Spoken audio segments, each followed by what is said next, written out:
Hello friends, स्वागत है आपका आपके अपने चैनल लेट्स स्टडी इंडिया में। हम लोग पढ़ रहे थे क्लास 11th में some basic concept of chemistry, जिसमें हम लोगों ने लॉ ऑफ केमिकल कॉम्बिनेशन को देख लिया था, जिसके 5 लॉ थे। उसके बाद हम लोगों ने बात की थी डाल्टन एटॉमिक थ्योरी की, और उसके बाद हम लोगों ने पढ़ा था एटॉमिक मास, मॉलिक्यूलर मास किस तरीके से हम लोग कैलकुलेट करते हैं। एएमयू के अंदर फार्मूला मास क्या होता है, इस चीज़ को भी हम लोगों ने देख लिया था। आज सबसे इंपॉर्टेंट टॉपिक हम लोग स्टार्ट करेंगे, जिसका नाम है मोल कॉन्सेप्ट, जो कि यहाँ से हमारा न्यूमेरिकल टर्म स्टार्ट होगा। यहाँ से क्वेश्चन आते हैं न्यूमेरिकल्स वाले, और ये बहुत ही इंपॉर्टेंट हमारा टॉपिक होने वाला है। मोल का देखिए यूज़ हमारा क्लास 12th में और 11th में, मतलब इसका यूज़ हम हमेशा आप लोगों को केमिस्ट्री में कहीं ना कहीं ठीक होने वाला है। तो इस चीज़ को आइए हम लोग पहले समझते हैं कि मोल क्या होता है, मोल कॉन्सेप्ट क्या है, ठीक, ये क्या बताना चाह रहा है। तो इसकी बात हम लोग करेंगे आज।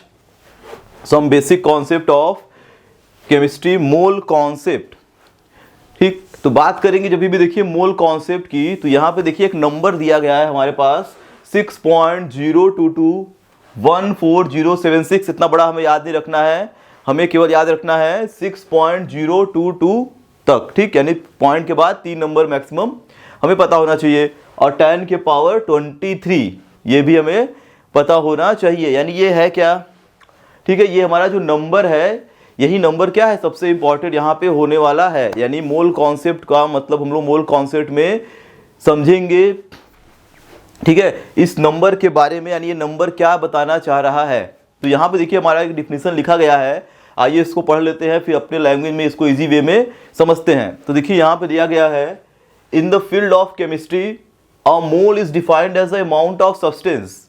यानी जब मोल का यूज कहाँ होता है, केवल केमिस्ट्री के फील्ड में। वैसे हम लोग जनरल, ठीक है, वर्ड में हम लोग, ठीक है, जनरली हम लोग मोल का यूज नहीं करते हैं, ये केवल और केवल केमिस्ट्री के वर्ड में ही होगा, ठीक है, मोल का यूज।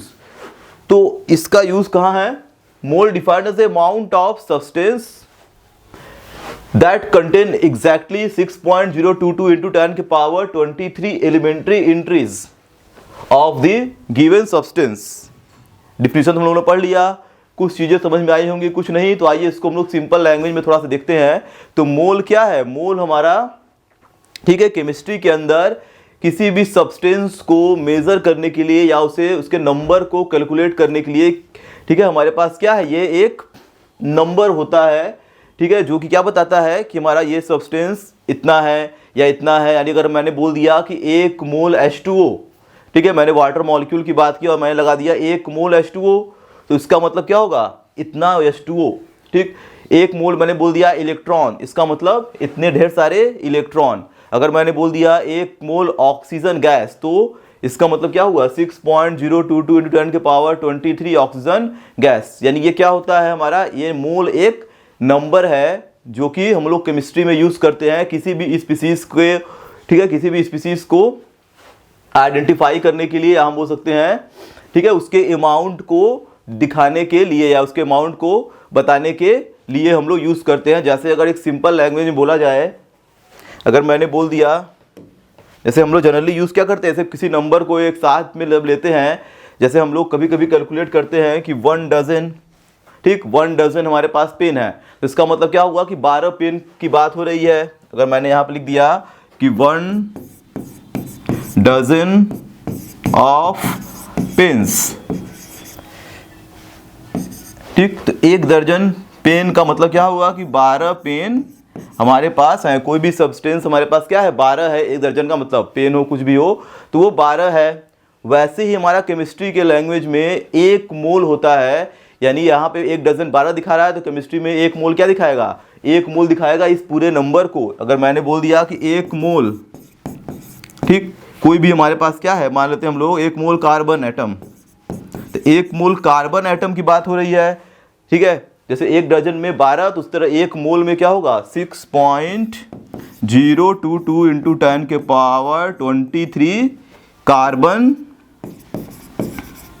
एटम्स, ठीक।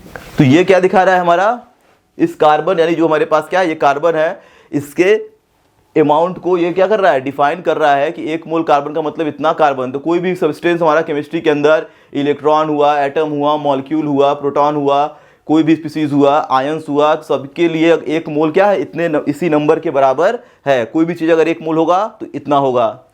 तो ये नंबर आया कहाँ से, इसको किसने दिया, तो बात करेंगे हम लोग आगे थोड़ा सा। आइए चीज़ों को और डिटेल में समझते हैं। यहाँ पर देखिए दिया गया है, this number is known as Avogadro constant या एवोगाड्रो नंबर, इसे हम लोग सिंपली बोल सकते हैं। इसे हम लोग क्या बोलते हैं, इस नंबर को 6.022 इंटू 10 के पावर 23, इसे बोला जाता है एवोगाड्रोस नंबर। ठीक, इसे रिप्रेजेंट कैसे करेंगे, इसे रिप्रेजेंट करते हैं Na से। A का मतलब एवोगाड्रो, N का मतलब नंबर, तो Na से हम लोग इसको रिप्रेजेंट कर सकते हैं, यानी इतना लिखने की जगह हम लोग Na भी लिख सकते हैं। फिर देखिए इसके बाद दिया गया है सिंबल, इसका बता दिया मैंने।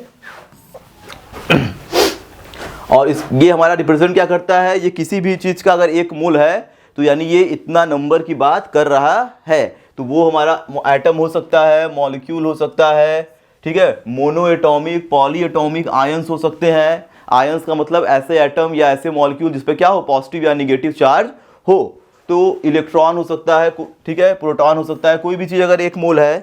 ठीक, स्मॉल पार्टिकल के लिए हमारा जो क्या होता है, मोल यूज़ होता है केमिस्ट्री के वर्ड में। तो हम लोग क्या करेंगे, इसी नंबर को बताएंगे कि एक मोल का मतलब ये नंबर हमारे पास है। आइए हम लोग कुछ एग्जाम्पल लेते हैं। जैसे हम लोग बात अगर करेंगे एग्जाम्पल में, जैसे मैंने लिख दिया 1 मोल ऑफ, ठीक है, कार्बन एटम, तो इसका मतलब क्या है, 6.022 इंटू 10 के पावर 23 कार्बन एटम्स हैं। ठीक, फिर अगर मैंने बात कर दिया 1 मोल, ठीक, 1 मोल H2O मॉलिक्यूल, मैंने क्या लिख दिया, 1 मोल वाटर मॉलिक्यूल का मतलब क्या है, 6.022 10 के पावर 23 H2O मॉलिक्यूल्स,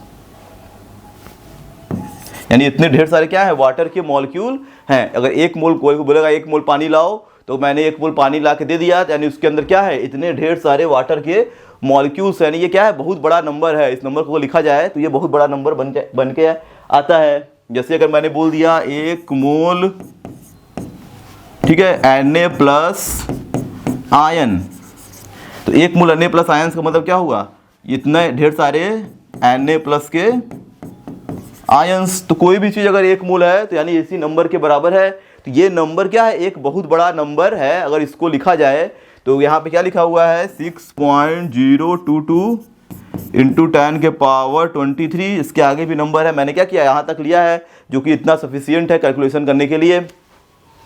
तो यहाँ पे देखिए क्या लिखा है, 10 के पावर 23, तो 23 को हम लोग लिख सकते हैं 20 + 3।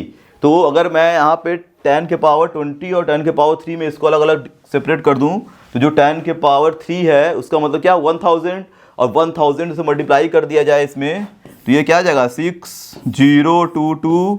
अब इसके आगे क्या होगा, 1 2 3 4 5 6 7 8 9 10 11 12 13 14 15 16 17 18 19 और 20 जीरो लगा देंगे। ठीक है, जो कि एकदम ये एग्जैक्ट नहीं है, लेकिन ये क्या है, इतना बड़ा नंबर है, क्योंकि इसके आगे भी क्या थे, बहुत सारे नंबर थे। यानी 6 के आगे क्या होंगे, यानी इसके आगे जो भी नंबर्स है 6 के आगे क्या होंगे, ये पूरे इतने ढेर सारे 23 नंबर होंगे। यानी ये नंबर क्या है, बहुत बड़ा है। अगर इस नंबर को कोई गिनने बैठेगा तो क्या होगा, पूरा उसका लाइफ टाइम बीत जाएगा, फिर उसका दूसरा जन्म हो जाएगा, तब भी वो गिन नहीं पाएगा। ये क्या है, एक बहुत बड़ा नंबर हमारा है। तो इसीलिए अगर हम बात करेंगे 1 मोल किसी भी स्पीसीज की, 1 मोल आयन बोल दिया मैंने, या 1 मोल एटम बोल दिया, कोई बोलेगा कि 1 मोल कार्बन एटम लाओ, तो यानी इतने ढेर सारे कार्बन एटम लाने की बात कर रहा है। ठीक, 1 मोल वाटर मॉलिक्यूल लाओ, यानी क्या है, इतने ढेर सारे वाटर मॉलिक्यूल की बात हो रही है। तो अब यहाँ पे दिक्कत क्या आया कि ये नंबर तो बहुत बड़ा है, इसको कैलकुलेट करना या इसको मेज़र करना बहुत ही क्या है, डिफ़िकल्ट काम होगा। तो अब हमारे पास क्या हुआ, अब एक और देखिए नया कॉन्सेप्ट आया। तो पहले इस चीज़ को नोट कर लीजिए, फिर हम लोग बात करेंगे इसमें एक नए कॉन्सेप्ट की।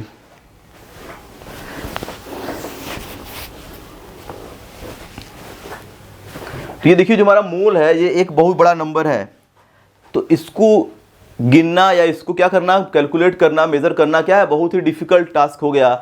तो अगर हमें ये पता चल जाए, जैसे मैंने बोल दिया कि 1 मोल कार्बन एटम यानी 6.022 इंटू 10 के पावर 23 कार्बन के एटम्स, यानी इतने ढेर सारे कार्बन के एटम मिलेंगे तो 1 मोल कार्बन होगा।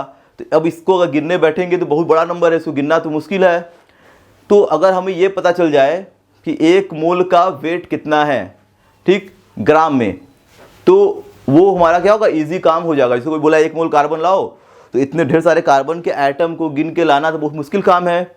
तो अगर हमें ये पता चल जाए कि जो कार्बन एटम इतने ढेर सारे हैं उसका वेट कितना है, तो अगर उसका हमें एग्जैक्ट एकदम वेट पता चल जाए, एकदम एग्जैक्ट वेट, ठीक है, अप्रॉक्स में नहीं, अगर उस कार्बन का एग्जैक्ट हमें वेट पता चल जाए, तो अगर उतना वेट का अगर मैं कार्बन एटम ला के दे दूँ ढेर सारे, तो उसके अंदर क्या होंगे, 1 मोल पार्टिकल्स होंगे। तो उसको गिनने वाला काम खत्म हो गया हमारा। तो अगर हमें पता चल जाए कि किसी भी मॉलिक्यूल का या किसी भी एटम का या किसी भी चीज़ का 1 मोल का वेट कितना होता है ग्राम के अंदर, तो अगर ये चीज़ हमें पता चल जाए तो हमें मोल को गिनने की ज़रूरत तब नहीं पड़ेगी। यानी 1 मोल मैंने वाटर लाया, उसके अंदर अपने आप क्या होंगे, 6.022 10 के पावर 23 वाटर के मॉलिक्यूल होंगे। मैंने 1 मोल इलेक्ट्रॉन लाया तो उसके अंदर क्या होंगे, 6.022 इंटू 10 के पावर 23 इलेक्ट्रॉन अपने आप होंगे। तो अगर 1 मोल का वेट कैसे निकालेंगे, तो देखिए यहाँ पे बताया गया है, ये पहले से ही, हमें कुछ करना नहीं है, हमें क्या है, बुक में पहले से ही बता दिया गया है कि जो 1 मोल का वेट होता है, ठीक है, यानी किसी भी मॉलिक्यूल का या किसी भी एटम का जो ग्राम में वेट होता है वो 1 मोल के बराबर होता है। ये चीज़ हमें एकदम ध्यान दे के चलना है, इसको हमें क्या करना है, एकदम याद रखने ला है कि द ग्राम एटॉमिक मास या ग्राम मॉलिक्यूलर मास, जिसे हम लोग क्या बोलते हैं, मोलर मास भी बोलते हैं, इज इक्वल टू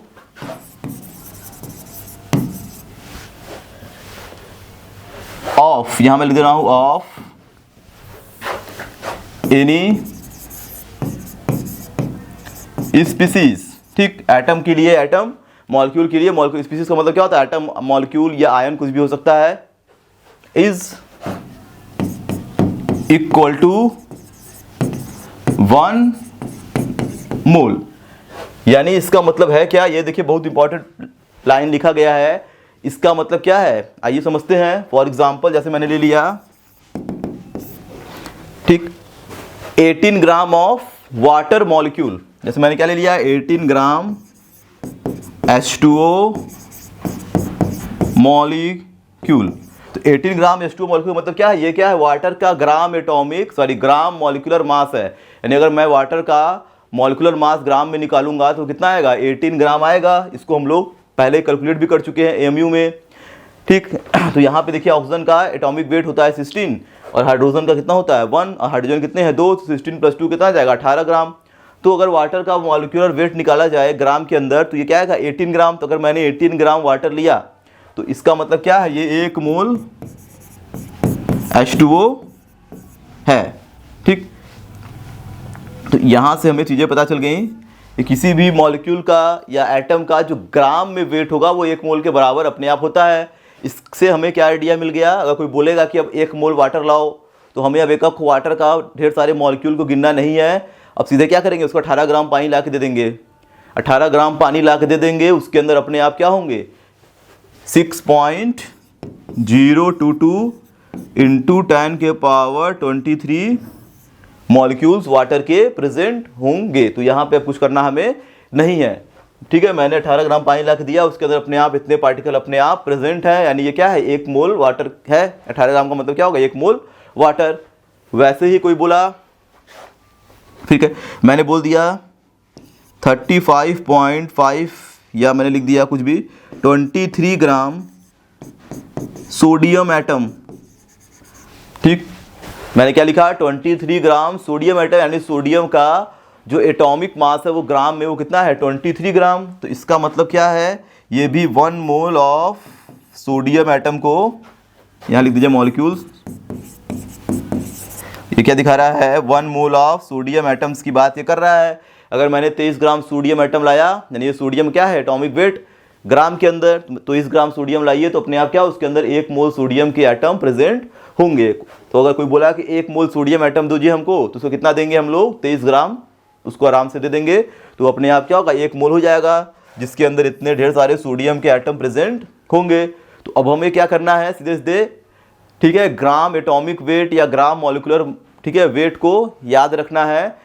ठीक है, तो किसी भी एटम का या किसी भी मॉलिक्यूल का जो ग्राम में वेट होता है वो 1 मोल के बराबर होगा। ठीक, जैसे अगर बात करते हैं किसी और होमो एटॉमिक मॉलिक्यूल की, होमो एटॉमिक का मतलब होता है ऐसे मॉलिक्यूल जिसमें क्या हो सेम टाइप के एटम हो। जैसे अगर मैंने लिख दिया 32 ग्राम ऑफ O2 मॉलिक्यूल, ठीक है, तो एक ऑक्सीजन का जो वेट होता है वो कितना होता है 16, 2 ऑक्सीजन होंगे कितना होगा ग्राम में 32 ग्राम। तो 32 ग्राम अगर मैंने लिया ऑक्सीजन मॉलिक्यूल, तो इसका मतलब क्या हो गया ये 1 मोल के बराबर है। इसका मतलब क्या है 1 मोल O2 के मॉलिक्यूल इसके अंदर होंगे। ठीक है, तो ये हमें पता होना चाहिए।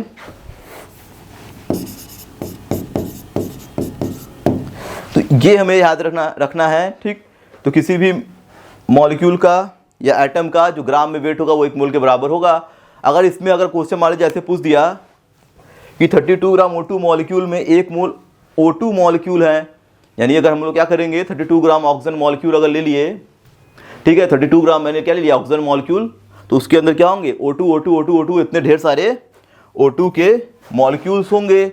अगर इसमें पूछ दिया कि बताइए कि 32 ग्राम O2 मॉलिक्यूल के अंदर कितने ऑक्सीजन के एटम्स हैं, ठीक है, तो मॉलिक्यूल तो इतने हैं।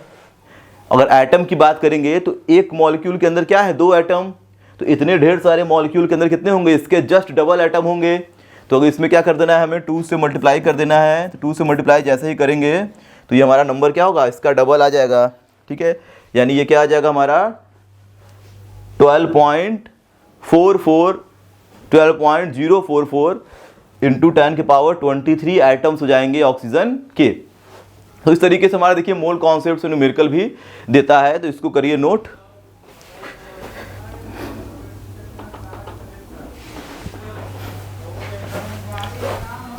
तो देखिए मोल कॉन्सेप्ट का यही हमारा यूज होने वाला है आगे चल के। तो हमें ध्यान देना है, ऐसा ही क्वेश्चन कुछ मोल्स के आते हैं एग्जाम के अंदर। और हमारे पास देखिए मोल का एक और फॉर्मूला बन के आता है, जिसमें कभी कभी मॉलिक्यूल का कोई भी वेट गिवन होता है और उससे हमें निकालना पड़ता है कि ये मॉलिक्यूल कितने मोल है। जैसे अगर मान लेते हैं क्वेश्चन ऐसे पूछ दिया कि 64 ग्राम ऑफ ऑक्सीजन मॉलिक्यूल, ठीक, 62 ग्राम क्या हमारे पास ऑक्सीजन मॉलिक्यूल है, तो इसमें कितने मोल्स होंगे ऑक्सीजन के, यानी ऑक्सीजन मॉलिक्यूल कितने मोल्स होंगे। हमें पता है कि 32 ग्राम में 1 मोल है, तो 64 ग्राम में कितना मोल होगा। तो ऐसे अगर हम लोग जनरली निकालें तो कितना आ जाएगा, सीधे दिया जाएगा 2 मोल। तो यहाँ पे क्वेश्चन कैसे करेंगे, तो इसके लिए मैं एक फॉर्मूला बना दे रहा हूँ, उसी फॉर्मूले से हम लोग क्वेश्चन को सॉल्व करेंगे। तो यहाँ पे ऐसे क्वेश्चन पूछ दिया तो थोड़ा सा हम लोग अच्छे से लिखते हैं, how many moles of O2 molecule in 64 gram of oxygen. ठीक, अगर मैंने 64 ग्राम ऑक्सीजन लिया तो उसके अंदर कितने O2 के मॉलिक्यूल प्रेजेंट होंगे। तो यहाँ पे देखिए एक सिंपल सा फार्मूला है नंबर ऑफ मोल्स निकालने के लिए। तो नंबर ऑफ मोल्स का एक फार्मूला हमें लेना है क्या, गिवन वेट, जो भी वेट हमारा दिया होगा अपॉन क्या लिखेंगे मॉलिक्यूलर वेट। मॉलिक्यूलर वेट किसमें, जो ग्राम में हमारा रहता है, जिसे हम लोग क्या बोलते हैं मोलर मास भी बोलते हैं मॉलिक्यूलर वेट को। अगर मॉलिक्यूलर वेट ग्राम के में है तो क्या बोलेंगे मोलर मास, क्योंकि हमको पता है कि जो ग्राम में वेट होता है वो 1 मोल के बराबर होता है, इसीलिए क्या बोलते हैं हम लोग मॉलिक्यूलर वेट अगर जो ग्राम में है इसको क्या बोलते हैं हम लोग मोलर। मॉलिक्यूलर वेट जो ग्राम में होता है उसे क्या बोलेंगे मोलर मास। मैं यहाँ लिख दे रहा हूँ मोलर मास। तो ये हमें ध्यान देके चलना है। तो यहाँ पे देखिए क्वेश्चन सॉल्व करना है, कितने मोल्स होंगे 64 ग्राम के अंदर। तो ये गिवन वेट कितना है 64 ग्राम, गिवन वेट कितना हो गया 64 ग्राम। और हमें पता है मॉलिक्यूलर मास किसका, O2 मॉलिक्यूल की बात कर रहा है, एटम की बात नहीं कर रहा है। तो एक ऑक्सीजन का मॉलिक्यूलर मास कितना होता है 16, 2 ऑक्सीजन है O2 है तो कितना हो जाएगा 16 2 जा 32, तो कितना हो जाएगा 32 ग्राम। तो ग्राम से ग्राम कैंसिल, ठीक है, 32 2 जा 64, तो ये कितना आ गया 2 मोल्स आ गया। यानी ये क्या होगा 2 मोल्स ऑक्सीजन के मॉलिक्यूल्स इसके अंदर प्रेजेंट होंगे। तो इस तरीके से भी क्वेश्चन हमारे पास दिया होता है, तो हमें ये फॉर्मूला पकड़ के चलना है, ठीक। Number of mole equal to क्या होता है, वेट अपॉन मॉलिक्यूलर वेट। अगर मैं इसको सिंबलाइज फॉर्म में लिख दूँ तो नंबर ऑफ मोल को रिप्रेजेंट करते हैं हम लोग स्मॉल एन से, वेट को रिप्रेजेंट करेंगे स्मॉल w से, मॉलिक्यूलर वेट को स्मॉल m से। तो इस तरीके से भी हम लोग शॉर्टकट में लिख सकते हैं। और मोल का यूनिट भी क्या होता है, मोल, यानी मोल के आगे हमें क्या लगाना है, मोल लगा के छोड़ देना है केवल और केवल। तो इस तरीके से देखिए हमारा जो 32 ग्राम है इसका यूनिट क्या होगा, ग्राम पर मोल। हमें देखिए कि और ध्यान देना है यूनिट पे भी, तो गिवन वेट तो हमेशा ग्राम में देगा, केजी में भी दे सकता है, उसे हम लोग ग्राम में कन्वर्ट कर लेंगे। लेकिन जो मॉलिक्यूलर वेट का यूनिट क्या होता है, ग्राम पर मोल में होता है। तो यहाँ से देखना सकते हैं हम लोग, ग्राम से ग्राम कट गया तो मोल अपॉन में है, ऊपर जाएगा तो ये मोल में ही तो आंसर आएगा। तो ये हमें ध्यान देना है, इसको नोट कर लीजिए।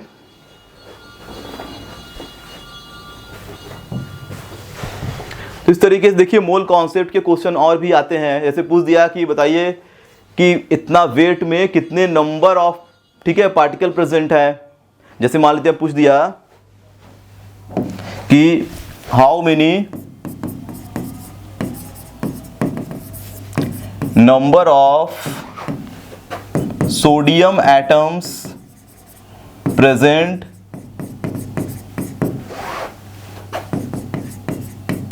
in 56 ग्राम ऑफ, ठीक है, सोडियम। मेरे पास क्या है 56 ग्राम सोडियम एटम्स है, ढेर सारे, यानी 56 ग्राम सोडियम के अंदर सोडियम के कितने एटम प्रेजेंट होंगे। तो यहां पे हमें पहले क्या करना है, वेट दिया है। अब मॉलिक्यूलर वेट तो सोडियम का पता ही है, 23 ग्राम पर मोल होता है सोडियम का, ठीक है। मॉलिक्यूलर वेट हमें याद रखना है कुछ एटम्स का, कभी कभी क्वेश्चन में वो गिवन भी रहता है। अगर हमारा मान लीजिए ये हमारा मॉलिक्यूलर वेट यहाँ पे क्वेश्चन में दे दिया कि 23 ग्राम, ऐसे लिख देगा, ठीक है, सोडियम, तो आज जो मॉलिक्यूलर वेट है वो कितना है 23 ग्राम पर मोल। तो यहाँ से हमारा क्वेश्चन लगाना ईजी बन जाएगा, ठीक। तो कभी कभी दे भी सकता है, नहीं दे सकता है, तो हमें ये चीज़ पता भी होना चाहिए, ठीक। अगर बहुत बड़े मॉलिक्यूल्स है तो उसका गिवन रहेगा, तो उसमें कोई दिक्कत नहीं है। तो यहाँ पर अगर मान लीजिए दिया है 23 ग्राम, तो अगर हमें निकालना है कि कितने सोडियम के आइटम, ये नहीं पूछा है कितने मोल सोडियम है, ये पूछ रहा है कितने सोडियम के आइटम होंगे।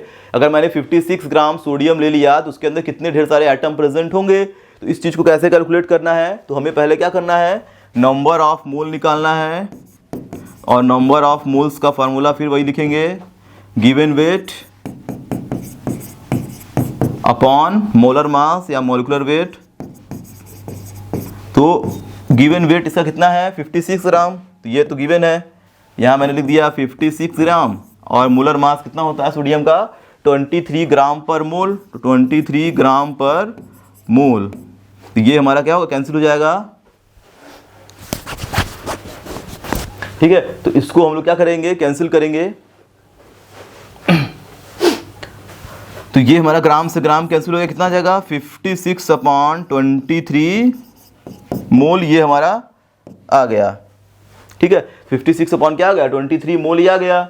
इस क्वेश्चन को हम लोग इजी भी कर सकते हैं। देखिए यहाँ पे कुछ भी दे सकता है, ये कोई नंबर है, अगर मैंने इसको 46 ले लिया तो थोड़ा सा हमारा क्वेश्चन इजी हो जाएगा। जैसे मैंने यहाँ मैंने 46 कर दिया है तो काटने में इजी हो जाएगा, ठीक है। तो ये 46 23 2 जा कितना हो जाएगा 46 हो गया, ये कितना आ गया 2 मोल,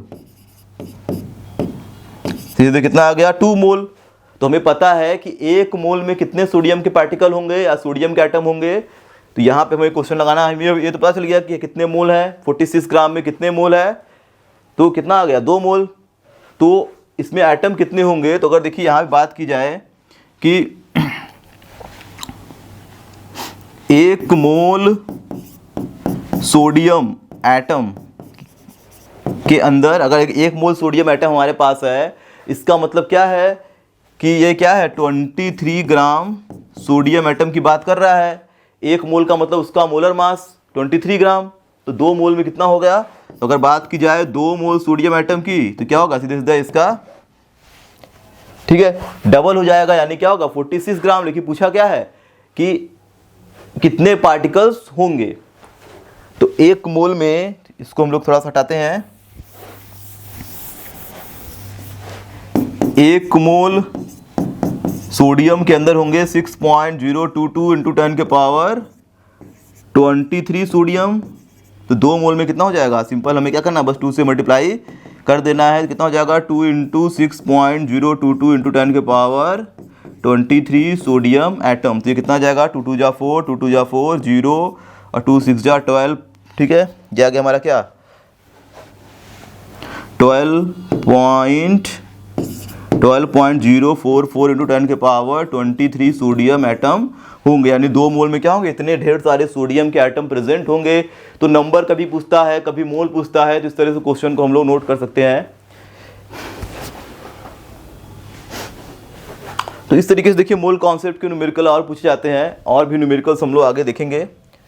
ठीक, तो ये मैंने सिंपल सा बता दिया। तो ये हमारा क्या था? मोल कॉन्सेप्ट, और उससे रिलेटेड ये सारे थे न्यूमेरिकल्स टर्म, जिसमें हमें फार्मूला पता होना चाहिए नंबर ऑफ मोल्स का, वेट अपॉन मॉलिक्यूलर वेट का। ठीक, और हमें ये पता होना चाहिए कि किसी भी एटम या मॉलिक्यूल का जो ग्राम एटॉमिक वेट या ग्राम मॉलिक्यूलर वेट होता है वो 1 मोल के बराबर होता है। तो ये सारी चीज़ें अगर हमें पता है तो क्वेश्चन को हम लोग लगा सकते हैं अपने तरीके से भी। ठीक है, तो आगे हम लोग और नए टर्म्स में चलेंगे कुछ और। ठीक है, न्यूमेरिकल टर्म्स को पढ़ेंगे। अब यहाँ पे देखिए जितने भी चीज़ें आएंगी इस चैप्टर में, सभी के कुछ ना कुछ क्या है? न्यूमेरिकल्स हैं। यानी हमारा सारा न्यूमेरिकल पोर्शन इस चैप्टर का स्टार्ट हो चुका है। इसके पहले हम लोग थ्योरेटिकल बात कर रहे थे। तो अब इस वीडियो को करते हैं हम लोग यहीं पे समाप्त। Thank you.